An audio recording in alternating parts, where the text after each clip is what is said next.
নবনীতা দেবসেনের লেখা দিগ্বিজয়ের রূপকথা কবিতাটা তোমাদের একেবারে জলের মতো সহজ করে আমি বুঝিয়ে দেব। তোমরা যারা ক্লাস 12 থার্ড সেমিস্টার বা তৃতীয় সেমিস্টারে পড়ছো, তোমাদের বাংলা পাঠ্য বই থেকে একটি জনপ্রিয় কবিতা নবনীতা দেবসেনের লেখা দিগ্বিজয়ের রূপকথা, এটা নিয়েই আজ আমরা আলোচনা করব। প্রত্যেকটা লাইন ধরে ধরে শব্দার্থ সহ কবিতাটি তোমাদের পড়িয়ে দেব। শুরুতেই বলি, কবিতাটির মূল কাব্যগ্রন্থের নাম নবনীতা দেবসেনের শ্রেষ্ঠ কবিতা। তবে এই কবিতাটা নবনীতা দেবসেনের রক্তে আমি রাজপুত্র এই কাব্যগ্রন্থতেও রয়েছে। এখানে একটা বিতর্ক তৈরি হতে পারে, স্যার তাহলে পরীক্ষাতে কোনটা লিখব? তোমাদের বাংলা পাঠ্য বইয়ে স্পষ্টভাবে লিখে দেওয়া আছে মূল কাব্যগ্রন্থের নাম নবনীতা দেবসেনের শ্রেষ্ঠ কবিতা। তাই এই উত্তরটাই তোমাদের জন্য সঠিক বলে বিবেচিত হবে। তোমার কাছে আমি যদি প্রথমেই প্রশ্ন করি, আচ্ছা দিগ্বিজয় কি? তার আগে বলি, তোমার অনেক বন্ধুদের দেখবে কবিতার নামটা তারা ভুল উচ্চারণ করছে। তারা বলছে দিগ্বিজয়ের রূপকথা। এটা কিন্তু উচ্চারণ নয়, সঠিক উচ্চারণ হলো দিগ্বিজয়ের রূপকথা। হ্যাঁ, দিগ্বিজয় মানে দিগ্বিজয়। তুই বলবে দিগ্বিজয় মানে কি? চতুর্দিক বিজয় মানে চারদিকে জয়ী হওয়া। জিনিসটা কি একটু সহজভাবে বলি। দিগ্বিজয় দুভাবে করা যায়, এক পাণ্ডিত্যের দ্বারা, এক শক্তির দ্বারা। তুমি যদি নিজের পাণ্ডিত্যের দ্বারা চতুর্দিক জয় করতে পারো, অর্থাৎ সমস্ত পণ্ডিতদের হারাতে পারো, তাহলে তুমি দিগ্বিজয়ী পণ্ডিত। আবার তুমি যদি নিজের ক্ষমতার দ্বারা, নিজের সৈন্য দ্বারা, যুদ্ধের দ্বারা সবাইকে পরাস্ত করতে পারো, তাহলে তুমি দিগ্বিজয়ী বীর। আশা করি তোমরা দিগ্বিজয় বা দিগ্বিজয় বিষয়টি বুঝলে। এবার আমি পুরো কবিতাটা তোমাদের সামনে লাইন ধরে পড়ছি। আমার একটা অনুরোধ, আজকের এই ভিডিওটা ভালো লাগলে লাইক করে দিও। তোমাদের জন্য আদরিনী গল্পটা আমি অলরেডি পড়িয়ে দিয়েছি, যারা দেখোনি সম্রাট এক্সক্লুসিভ চ্যানেল থেকে দেখে নিও। আগামী দিন কোন গল্প, কবিতা বা প্রবন্ধ নিয়ে আলোচনা করলে ভালো হয় বাংলার, সেটা আমাকে কমেন্টে লিখে জানিও। আর হ্যাঁ, এবার কিন্তু বিভিন্ন ধরনের খুঁটিয়ে খুঁটিয়ে এমসিকিউ হতে পারে। তোমরা কবিতার লাইনটা গুনে ফেলো তো, আর ঝটপট আমাকে কমেন্টে লিখে জানাও এই কবিতার পংক্তি, পংক্তি মানে লাইন, পংক্তি সংখ্যা কয়টি। শুরু করছি কবিতা দিগ্বিজয়ের রূপকথা। কবিতা দিগ্বিজয়ের রূপকথা। শুরুতেই আমাদের জানতে হবে দিগ্বিজয় শব্দের অর্থ কি। দিগ্বিজয় শব্দের অর্থ হলো দিক বিজয়। এটা কি জিনিস? যখন কেউ নিজের শক্তির দ্বারা কিংবা বুদ্ধির দ্বারা চতুর্দিক জয় করে, তখন সেই জয়কে বলা হয় দিগ্বিজয়। বিষয়টা আরেকটু সহজ করে বলি। আগেকার দিনের রাজারা নিজেদের সৈন্য নিয়ে বিভিন্ন স্থান দখল করতে যেত, অন্যান্য দেশের সঙ্গে যুদ্ধ করত এবং যাদের হারাতে পারত সেই জায়গাটা দখল করে নিত। এই যে দখল করে নেওয়া, সবাইকে পরাজিত করে সেখানে নিজের আধিপত্য বিস্তার করা, এটাকেই দিগ্বিজয় বলা হয়। আর রূপকথা হলো বাচ্চাদের মনোরঞ্জনের জন্য ছেলে ভুলোনো অবাস্তব গল্প কাহিনী, যেখানে রাজা, রানী, দৈত্য, রাজকুমারী এইসব আর কি চরিত্ররা থাকে। নামকরণের মধ্যে তাহলে লুকিয়ে রয়েছে কোনো একজন রাজা বা রাজপুত্রের দিগ্বিজয়ের কাহিনী। এবার শুরু করব কবিতা পাঠ। রক্তে আমি রাজপুত্র। এখানে একটা মজার বিষয় তোমাকে বুঝতে হবে। কবি নবনীতা দেবসেন তিনি কিন্তু নিজেকে রাজপুত্র বলছেন না। এই কবিতার কথক হলেন একজন রাজপুত্র। গোটা কবিতাতে আমরা তার হৃদয়ের আকাঙ্ক্ষার পরিচয় পাব। রাজপুত্র বলছে আমি রক্তে রাজপুত্র। এখানে রক্ত শব্দটার কিন্তু একটা বিশেষ অর্থ বা তাৎপর্য রয়েছে। রাজপুত্র বোঝাতে চেয়েছে আমার শরীরে বইছে রাজ পরিবারের রক্ত, জন্মসূত্রে আমি একজন রাজপুত্র। হলেনই বা দুঃখিনী জননী, যদিও আমার মা হলেন এক দুঃখিনী জননী। আমার মা রাজরানীর সম্মান পায়নি। কেন? এই বিষয়টা বুঝতে গেলে আমাদের ওই রূপকথার গল্পের একটু সাহায্য নিতে হবে। ছোটবেলায় তোমরা রূপকথার গল্প অবশ্যই শুনেছ, যেমন ঠাকুরমার ঝুলি। সেখানে তোমরা দেখবে অনেক গল্পে এমন আছে যে রাজাদের দুজন করে স্ত্রী থাকতো, তার মধ্যে রাজা একজনকে ভালোবাসতেন, তাকে তিনি রাজপ্রাসাদে ঠাঁই দিতেন, তিনি হচ্ছেন সুয়োরানী। আর একজন রানীকে রাজা একেবারেই ভালোবাসতেন না, সেই রানীকে বনবাসে পাঠিয়ে দিতেন। বনের মধ্যে সেই রানী খুব দুঃখে কষ্টে দিন কাটাতো, তিনি হলেন দুয়োরানী। এইখানে এই যে যে আহ, রাজপুত্র আমাদের বলছে আমি জন্মসূত্রে একজন রাজপুত্র, কিন্তু আমার মা দুঃখিনী জননী, অর্থাৎ আমি রাজবাড়িতে ঠাঁই পাইনি, আমার মা দুঃখ কষ্টের মধ্যে দিয়ে আমাকে মানুষ করছেন, আমার মা একজন দুয়োরানী। দিগ্বিজয়ে যেতে হবে, কিন্তু রাজাদের বা রাজপুত্রদের শরীরের মধ্যে একটা নেশা থাকে, সেটা হচ্ছে আমি দিগ্বিজয়ে বেরোবো, আমি চতুর্দিক জয় করব। এজন্যই রাজপুত্র বলছে জন্মসূত্রে আমি একজন রাজপুত্র, আমার শরীরে রাজপরিবারের রক্ত বইছে। মানলাম আমার মা দুঃখিনী, তবুও শরীরের রক্তের যে টান, যে ধারা, যে ইচ্ছে, সে ইচ্ছে পূরণ আমি করবই, আমাকে দিগ্বিজয়ের উদ্দেশ্যে বেরোতে হবে। দুয়োরানী দিলেন সাজিয়ে, এই যে দুঃখিনী মাই যে দুয়োরানী, সেটা কিন্তু এই জায়গাতে আমরা বুঝতে পারছি। দুয়োরানী দিলেন সাজিয়ে। তোমরা টিভিতে নিশ্চয়ই দেখেছো, রাজপুত্র যখন যুদ্ধ করতে যায় মায়েরা কপালে তিলক কেটে দেয়, মাথায় মুকুট পরায়, তাদের হাতে তীর ধনুক অস্ত্র তুলে দেয়, কিন্তু এক্ষেত্রে ব্যাপারটা তেমন হচ্ছে না। কারণ ওই যে জননী দুঃখিনী দুয়োরানী, কবচ কুণ্ডল নেই। আমি যুদ্ধ করতে যাচ্ছি, আমার মা আমাকে সাজিয়ে দিচ্ছেন, কিন্তু আমার কাছে কবচ কুণ্ডল নেই। কবচ কুণ্ডল কি? পুরাণে কিন্তু কবচ কুণ্ডলের কথা আছে। কবচ কুণ্ডল হলো সহজভাবে বুঝতে গেলে রক্ষা কবচ। আমার কোনো রক্ষা কবচ নেই, কোনো ধনুক নেই। ধনুক কি তোমরা প্রত্যেকেই জানো। তুনির শিরস্ত্রাণ কিছুই ছিল না। তুনির কি? তীর রাখবার যে খাপ বা যার ভেতরে তীর ভরে রাখা হয়।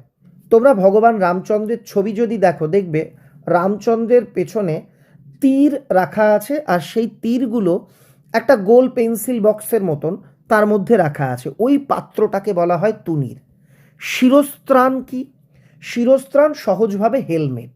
যুদ্ধ করবার সময় ধাতু দিয়ে তৈরি, মাথার মানে মাথায় যাতে কোনো চোট না লাগে, যে বর্ম, মাথাকে বাঁচানোর জন্য যে ধাতু নির্মিত বর্ম পরিধান করা হতো, সেটাই হচ্ছে শিরস্ত্রাণ। এটা অনেকটা হেলমেটের মতো।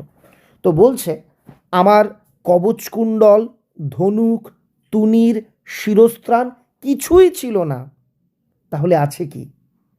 আশীর্বাদী দুটি সরঞ্জাম। আমার কাছে আছে মায়ের আশীর্বাদ। সেটা কি? দুটো সরঞ্জাম। কি সেই সরঞ্জাম? এক, জাদু অশ্ব, একটা জাদুকরি ঘোড়া। জাদু অশ্ব হলো একটি জাদুকরি ঘোড়া বলা যেতে পারে, বা মায়াবী ঘোড়া, কিংবা অলৌকিক ক্ষমতা সম্পন্ন ঘোড়া। মরুপথে সেই হয় উট। এই ঘোড়া এতটাই অলৌকিক ক্ষমতা সম্পন্ন, আমি যখন মরুভূমির পথে যাব, সে আমার জন্য হয়ে উঠবে উট। কারণ তোমরা প্রত্যেকেই জানো মরুভূমির পথে একমাত্র বাহন হিসেবে মানুষ উটকেই ব্যবহার করে। আকাশে পুষ্পক। পুষ্পক কি? পুরাণে বলা আছে একটি বিশেষ ধরনের রথ, এটা একটা দৈব রথ, যেটায় চেপে আকাশে ওড়া যায়। রাজপুত্র বলছে আমি যখন আকাশে যাব, এই জাদু অশ্ব হয়ে উঠবে পুষ্পক, অর্থাৎ পুষ্পক রথ, যেটা আকাশে ভেসে বেড়ায়, যেটাতে করে আকাশে যাতায়াত করা যায়। আর সপ্তডিঙ্গা সাজে সিন্ধু জলে। আর যখন আমি সিন্ধু জলে, সমুদ্রের জলে যাব, যখন আমি সমুদ্রের জলে পৌঁছব, তখন এই জাদু অশ্ব হয়ে উঠবে সপ্তডিঙা, 7টি ডিঙা। তোমরা মনসামঙ্গল কাব্যে কিন্তু সপ্তডিঙার নাম শুনেছ, যে চন্দ্রধর বণিক বা চাঁদ সদাগরের সপ্তডিঙা ছিল, দেবী মনসা সেটা অভিশাপ দিয়ে ডুবিয়ে দিয়েছিলেন। তো বলছে আমার জাদু অশ্ব মরুভূমিতে হবে উট, তারপর কি বলা হচ্ছে, আকাশে হবে পুষ্পক, সপ্তডিঙা হবে সিন্ধু জলে, আর তেপান্তরে হবে পক্ষীরাজ। তেপান্তর কি? সহজভাবে বলতে গেলে তিনটি প্রান্তের সমাহার। আর রূপকথার গল্পে তেপান্তরের মাঠ এই কথাটা কিন্তু প্রচলিত, মানে বহুদূর পর্যন্ত বিস্তৃত ফাঁকা মাঠ, তাকেই বলা হয় তেপান্তর। আর পক্ষীরাজ কি? এটাও রূপকথায় বর্ণিত একটি ঘোড়া, যে ঘোড়া আকাশেও উঠতে পারে, তাকে বলা হয় পক্ষীরাজ ঘোড়া। রূপকথার গল্পে ছিল না যে পক্ষীরাজ ঘোড়ায় চেপে রাজপুত্র আসবে, এই রকম তোমরা পড়েছ? তো বলছে মানে খুব সিম্পলি ব্যাপারটা বোঝো। প্রথম আর কি আশীর্বাদী সরঞ্জাম হলো জাদু অশ্ব। এই অশ্ব মরুভূমিতে মরুভূমির বাহন, উট হয়ে ওঠে। আকাশে যেটা চলাচল করে পুষ্পক, তাই হয়ে ওঠে। সমুদ্রের জলে সপ্তডিঙা অর্থাৎ 7টি ডিঙা, তাই হয়ে ওঠে। তেপান্তরে অর্থাৎ ফাঁকা প্রান্তরে, দিগন্ত বিস্তৃত প্রান্তরে হয়ে ওঠে পক্ষীরাজ ঘোড়া। তার নাম রেখেছে বিশ্বাস। আমি এই প্রথম আশীর্বাদী সরঞ্জাম অর্থাৎ জাদু অশ্ব, তার নাম রেখেছি বিশ্বাস। কারণ রাজপুত্রের বিশ্বাস ছিল সে যেখানেই যাক এই জাদু অশ্ব তার বাহন হিসেবে থাকবে। অর্থাৎ সে মরুভূমিতে গেলেও এই জাদু অশ্ব তার কাছে উট হয়ে উঠবে, তেপান্তরে গেলে পক্ষীরাজ, আকাশে গেলে পুষ্পক, কিংবা সমুদ্রের জলে বা সিন্ধু জলে গেলে সপ্তডিঙা। তাই এর নাম রাখা হয়েছে বিশ্বাস। এবার কোনটা দ্বিতীয় আশীর্বাদী সরঞ্জাম? 2। দ্বিতীয় আশীর্বাদী সরঞ্জামটি কি? এই হৃদয়ের খাপে ভরা মন্ত্রপুত অসি। দ্বিতীয় আশীর্বাদী সরঞ্জামটি হলো মন্ত্রপুত অসি। মন্ত্র পড়া বা মন্ত্রের শক্তিতে বলবান হওয়া, অসি মানে তলোয়ার। যেটা কোথায় ভরা? যেটা দেখবে রাজারা রাজপুত্ররা একটা খাপ থেকে, লোহার খাপ থেকে তলোয়ার বের করে, কিন্তু এখানে বলা হচ্ছে হৃদয়ের খাপে লুকোনো তলোয়ার আর মন্ত্রপুত অসি। এটা কেমন? শানিত ইস্পাত খণ্ড। এই তলোয়ারটা বা অসি কেমন? ধারালো ইস্পাতের খণ্ড, অভঙ্গুর, যা ভাঙে না, যা ক্ষয়িষ্ণু নয়, এই রকম জিনিস যাকে ভাঙা যায় না। নাম ভালোবাসা। এখানে কি বোঝানো হচ্ছে? রাজপুত্রের হৃদয়ের গভীরে যে ভালোবাসা আছে তার এমনই শক্তি, সেটা যেন শানিত ইস্পাত খণ্ড, সেটাকে ভাঙা যায় না, এটা ধারালো এক তলোয়ার। এই দুটো যে আশীর্বাদী সরঞ্জাম, এর বলে বলিয়ান হয়ে, এর শক্তিতে শক্তিধর হয়ে এই দুঃখিনী রানীর পুত্র, দুও রানীর পুত্র, তার আত্মপ্রত্যয়, তার বিশ্বাস, তার যে হৃদয়ের আকাঙ্ক্ষা, সেটাকে লাস্ট লাইনে ফুটিয়ে তুলেছেন। নিশ্চিত পৌঁছবো, আমি নিশ্চিতভাবে পৌঁছতে পারবো সেই তৃষ্ণাহর। তৃষ্ণাহর কথার অর্থ যা আমাদের তৃষ্ণা হরণ করে নেয়। আমাদের যখন জল খেতে ইচ্ছে করে, যখন গলা শুকিয়ে যায়, তখন আমরা তৃষ্ণার্ত হই। আর যা আমাদের এই তৃষ্ণা নিবারণ করে তা হলো তৃষ্ণাহর। খরজুরের দ্বীপে, খেজুরের দ্বীপে। আমরা এই যে লাস্ট লাইন বা পংক্তি পড়লাম, এখানে রাজপুত্রের যে আত্মবিশ্বাস সেটা ফুটে উঠেছে, যে আমি বিশ্বাস আর ভালোবাসা, এই দুটো অস্ত্রে বলিয়ান হয়ে আমি নিশ্চিত আমি তৃষ্ণা হরণকারী খেজুরের দ্বীপে পৌঁছতে পারবো। এখানে তোমাদের একটা বিষয় আমি একটু পরিষ্কার করে বলি। যদি তোমাদের বলা হয় আশীর্বাদী সরঞ্জাম দুটি কি, উত্তর হবে জাদু অশ্ব আর মন্ত্রপুত অসি। আর যদি প্রশ্ন করা হয় জাদু অশ্বের নাম কি রাখা হয়েছে? বিশ্বাস। মন্ত্রপুত অসির নাম কি রাখা হয়েছে? ভালোবাসা। বা প্রশ্নটা উল্টে দিল, ভালোবাসা কার নাম রাখা হয়েছে? এভাবে দিতে পারে। এখন প্রশ্ন, খেজুরের দ্বীপে কেন পৌঁছনোর কথা বলা হয়েছে? যখন ধুধু করা মরুভূমিতে কোনো পথিক ক্লান্ত, তৃষ্ণার্ত হয়ে ওঠে, কোথাও জল নেই, কোথাও ছায়া নেই, চারিদিকে ধুধু মরুভূমি, তখন সে খোঁজে খেজুরের দ্বীপ। কারণ মরুভূমিতে একমাত্র খেজুরের গাছ হয়, তার নিচে ছায়া থাকে, কোথাও কোথাও খেজুর বনের নিচে সামান্য জলাশয়ও দেখা যায়। তাই মরুভূমির একজন ক্লান্ত তৃষ্ণার্ত সৈনিকের কাছে বা পথিকের কাছে তৃষ্ণা হরণকারী দ্বীপ হলো খরজুরের দ্বীপ বা খেজুরের দ্বীপ, যেখানে গেলে তৃষ্ণা নিবারিত হয়।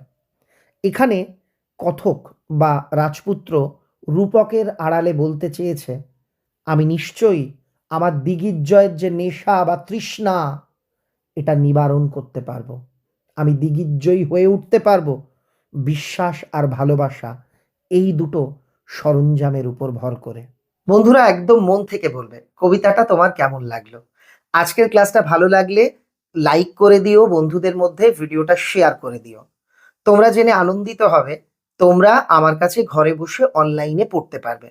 বিশেষ করে যাদের এরিয়াতে বা যাদের এলাকাতে তোমরা বাংলা শিক্ষক খুঁজে পাচ্ছ না বা পেলেও সেই স্যারের সঙ্গে সময় মিলছে না, তাদের জন্য আমি অনলাইনে পড়াচ্ছি। ক্লাস 12-এ মাত্র একবার একটা ফি পেমেন্ট করতে হবে, গোটা বছর 2টো সেমিস্টার তুমি আমার কাছে পড়তে পারবে। এই যে স্ক্রিনের উপর যে হেল্পলাইন নাম্বার, এখানে তুমি হোয়াটসঅ্যাপ করো, হোয়াটসঅ্যাপ করলে তোমাকে সমস্ত ডিটেল জানিয়ে দেওয়া হবে। আর হ্যাঁ, তোমরা যেটার জন্য অধীর আগ্রহে অপেক্ষা করেছিলে, সম্রাট এক্সক্লুসিভ সাজেশন বই কবে বেরোবে। এই যে আমার হাতে সম্রাট এক্সক্লুসিভ সাজেশন বই, আমার লেখা বই, এটা কিন্তু ইতিমধ্যেই প্রকাশিত। তোমরা নিকটবর্তী বইয়ের দোকানে এখনই খোঁজ নাও। আর হ্যাঁ, বইয়ের এখানে 27 অর্থাৎ এটা 2027-এর জন্য, তোমরা যারা 26-এ ক্লাস 12-এ পড়ছো, মানে আজকের ডেটে পড়ছো ক্লাস 12-এ, তোমরা তো 27 উচ্চ মাধ্যমিক পরীক্ষার্থী, এটা তোমাদের জন্য কিন্তু নতুন বই। আর এই বইটা শুধু তথাকথিত সাজেশন বই নয়, এটা একটা সাজেস্টিভ সহায়িকা বা গাইড বই। এই বই থাকলে আলাদা করে কোনো সহায়িকা তোমার কেনা লাগবে না। তাহলে আজকের মতো চলি, দেখা হচ্ছে পরবর্তী ক্লাসে।